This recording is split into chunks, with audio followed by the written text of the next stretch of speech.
Hey folks, Turbine Guy coming back at you. Today let's do installment number 3 on the Texas Frozen Wind Turbine Crisis. If you remember the first couple episodes, we talked about what was going on and that it really wasn't a wind turbine problem.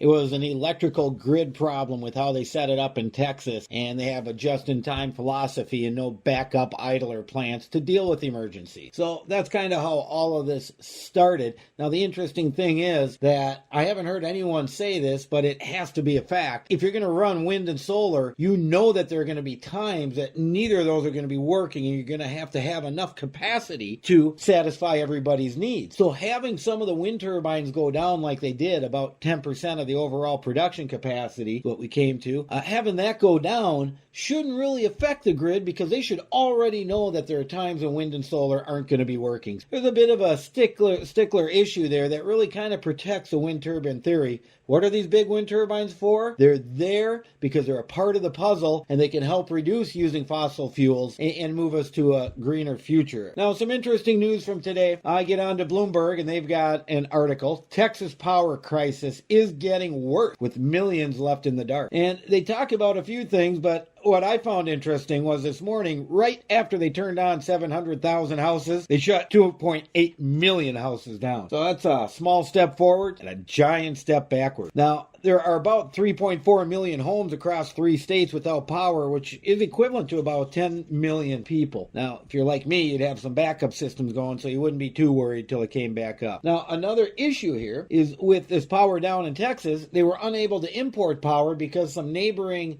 power companies declared their own emergency. So they were unable to distribute power into Texas to help them supplement their grid. That's an issue, is that others had issues. So they got the rolling blackouts going now, and the reason they're doing that is to keep the grid going so it doesn't collapse. And what do you mean by the grid's going to collapse?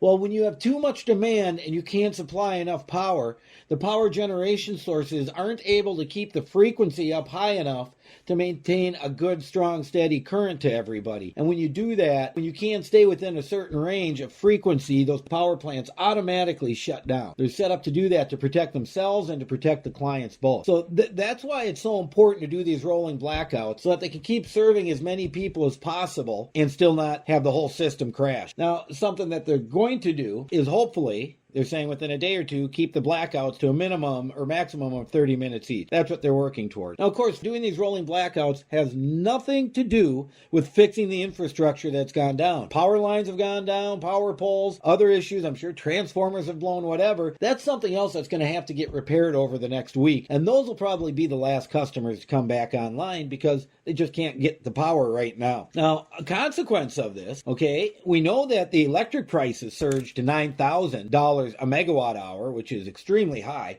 from $20 to $30, $20 to $30 to $9,000. Well, the price of natural gas has gone up over 100 times as well, and has peaked at $1,000 per unit. That's huge pricing. Now, let's see if you can even get the gas, because they're having a lot of problems with the pipelines freezing up, and you can't even get the gas to people. But you've got those price spikes. You've also got wheat futures going up, and oil production is down 4 million barrels a day. That's 40% of the United States capacity is down.